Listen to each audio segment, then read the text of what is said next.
নমস্কার, আবারও আপনাদের মাঝে ফিরে আসা নতুন নতুন কিছু ভিডিও নিয়ে। কারণ আপনারা অপেক্ষায় থাকেন যে আমি কি বলবো, অবশ্যই সেটা শুনবেন। সেই শুনে যারা চলে অবশ্যই আপনারা ভালো থাকবেন। একটা মাথায় রাখবেন যে আমি সম্পূর্ণ কিন্তু সায়েন্স নিয়ে আলোচনা করি, কোনো অলৌকিক না। অবশ্যই তন্ত্র আছে, অবশ্যই সব কিছু আছে, নাহলে এটা চলতো না। কিন্তু কোনটা কোথায় প্রয়োগ করলে আপনি জীবনে উন্নতি করতে পারবেন, সেটাই একজন অভিজ্ঞ অ্যাস্ট্রোলজারের প্রয়োজন। সেই পথ, সেই দিশা দেখানোর জন্য আমি আসি আপনাদের প্রত্যেকটা ভিডিও।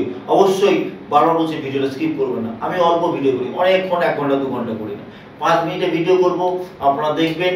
অবশ্যই এটুকুনি বলতে পারি, সেই জ্যোতিষ সাবজেক্টের প্রতি আপনার বিশ্বাস এবং ধারণা জন্মাবে এবং সেই পথ অনুযায়ী চলবেন জীবনে উন্নতি করতে। একটা জিনিস বলি, আপনি যদি মনে করেন চেষ্টা এমন জিনিস, ধৈর্য এমন জিনিস, আর জীবনের মধ্যে আমার করতে হবে, এই যদি চেষ্টা আপনার মধ্যে থাকে, জীবনে আপনি উন্নতি করতে পারবেন। পৃথিবী কাউকে লাগবে না, এটা আমি বুঝি। কেন বললাম বলুন তো? তৃতীয় ভাব, ঝুঁকি, রিস্ক, কনিষ্ঠ ভাতা তৃতীয় ভাব থেকে আসে। আজকে আলোচনা করবো তৃতীয় ভাব। দেখুন, ঝুঁকি, চেষ্টা আপনার মধ্যে যদি না থাকে, আমি যতই পাথর দিই, যতই প্রতিকার করি, আপনি জীবনে উন্নতি করতে পারবেন না। কেন পারবেন না? আমি স্টোন দিলেও আপনি ঘরে বসে আছেন, চেষ্টা করে কি করে চাকরি পাবেন? কি করে? রিস্ক নিতে হবে, রিস্ক জীবনে নিতে হবে। কোথায় রিস্ক নেবেন সেটা কিন্তু আপনি ভুল জায়গায় রিস্ক নিচ্ছেন, ঝুঁকিটা নিচ্ছেন ভুল জায়গায়, সফলতা আসছে না। দাদা আমি তো রিস্ক নিচ্ছি, চেষ্টা করে যাচ্ছি, হচ্ছে না, ভুল জায়গায় নিচ্ছেন। কোন সময় নেবেন সবটা একটু বিচার করবেন। কোন সময়, কি করে ভালো বুঝবেন যে আমার এই সময় ভালো হচ্ছে? দেখুন, তৃতীয় স্থান থেকে রিস্ক, ঝুঁকি, কনিষ্ঠ ভাতা, মানে ভাই বোন। দেখবেন তৃতীয় যদি নবম একাদশ কানেক্টেড করে, চতুর্থ কানেক্টেড করে, সেই সময়টা ঝুঁকি নিন। দেখবেন আপনি জীবনে যা কিছু করতে আছে, সেই সময়টা কিন্তু সফলতা আসছে, সাকসেস আসছে। সেই সময় ঝুঁকি নিন, জীবন উন্নতি আপনি পাবেন। হয়তো আপনি জন্মছক জানেন না আপনার কি আছে, দেখবেন তৃতীয়, চতুর্থ, নবম, দশম এবং একাদশ কানেক্টেড করছে।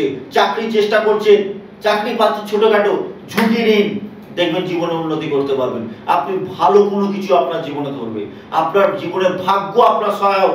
নবমপতি, ভাগ্যপতি, তৃতীয় ঝুঁকি এবং চতুর্থ স্থান থেকে অবশ্যই পঞ্চম স্থান কানেক্টেড করে, যাতে আবার মেধাবী, এবং দশম হচ্ছে কর্ম, একাদশ হচ্ছে সাকসেস। আপনি কর্মের দিক থেকে সফলতা পাবেনই পাবেন, একদম 100%। ঝুঁকি কিন্তু আপনাকে নিতে হবে। যখন দেখছেন জীবনে কিছু করতে যাচ্ছেন, বাধা, সাকসেস পাচ্ছেন না, যা কিছু করছেন আটকাচ্ছে, সেই সময় ঝুঁকি নেবেন না। যখন দেখছেন যেটা করতে আছে আপনার ধীরে ধীরে সফলতার দিকে এগোতে পারছেন, ঝুঁকি নিন, রিস্ক নিন, জীবনে উন্নতি করতে পারবেন। দেখবেন ভাই ভাই সম্পর্ক আছে, হঠাৎ করে সম্পর্ক দেখবেন কেউ কোনো কারণে একটা বিচ্ছিন্ন হতে যাচ্ছে। কি কারণে? সেই সময় দেখবেন তৃতীয়, অষ্টম, 6 এবং দ্বাদশ কানেক্টেড করছে। সেই সময় ভাই ভাইয়ের সাথে সম্পর্কটা একটু হলেও ছিন্নতা হবে।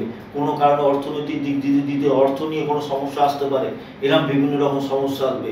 এবং এই জায়গাটাকে ঠিক করার জন্য একটু অভিজ্ঞ জ্যোতিষের দ্বারা প্রয়োজন, একটু প্রতিকার করবেন, দেখবেন অবশ্যই ঠিক হয়ে যাবে। আপনি বিজনেসে রিস্ক নিতে পারছেন না, বিজনেস যাই করছেন কেন, আপনার তৃতীয়, সপ্তম, অষ্টম, দ্বাদশ কানেক্টেড করছে, রিস্ক নিচ্ছেন কিন্তু সাকসেস হচ্ছে না। কেন? অষ্টম, দ্বাদশ কানেক্টেড করছে, 6 হাউস কানেক্টেড করছে, সাকসেস পাবেন না সেই মুহূর্তে। সাকসেস কখন পাবেন? যখন তৃতীয়, সপ্তম, একাদশ, দ্বিতীয় কানেক্টেড করবে, তখন আপনি জীবনে সাকসেস পেয়ে যাবেন। কারণ আপনার তখন রিস্ক নিতে বলছে। আপনার ভাগ্য নবমপতি আবার কানেক্টেড করলে, আপনার ভাগ্য আপনার প্রতি কানেক্টেড, সহায়তা আপনাকে বলছে রিস্ক নেন, আপনি জীবনে বিজনেস ডেভেলপ করতে পারবেন। এটাই হচ্ছে জ্যোতিষ, এটাই হচ্ছে অ্যাস্ট্রোলজি। এটা আমরা বিচার করে আপনাকে সম্পূর্ণ দিক দেখাবো। আপনার কি যোগে আছে সেটা একমাত্র আমরা জানবো, আপনার কপাল কোন দিকে ঘুরবে সেটা একমাত্র আমি জানবো, কিন্তু কপাল ঘুরিয়ে দিতে পারবো না। আপনার ভাগ্য যেদিকে আছে সেই দিকে আমরা ঠেলে দেবো। সেই পথ অনুযায়ী, মুনিবাস করে পথ অনুযায়ী যদি আপনি হাঁটতে পারেন, 100% আপনি জীবনে সফলতা পাবে, সাকসেস পাবে। এটা চ্যালেঞ্জ দিচ্ছে আপনাকে। যদি মনে হয় একবার চেম্বারে আসবেন, যোগাযোগ করবেন, অবশ্যই সফলতা পাবেন। আর বারবার বলছি, যদি আমার ভিডিওটা সত্যি লজিক্যালি থাকে, সত্যি ভালো লেগে থাকে, অন্তত অবশ্যই লাইক, কমেন্ট, শেয়ার করে দেবেন। অবশ্যই আজ এখানেই শেষ করব। সবাই ভালো থাকবেন, সুস্থ থাকবেন।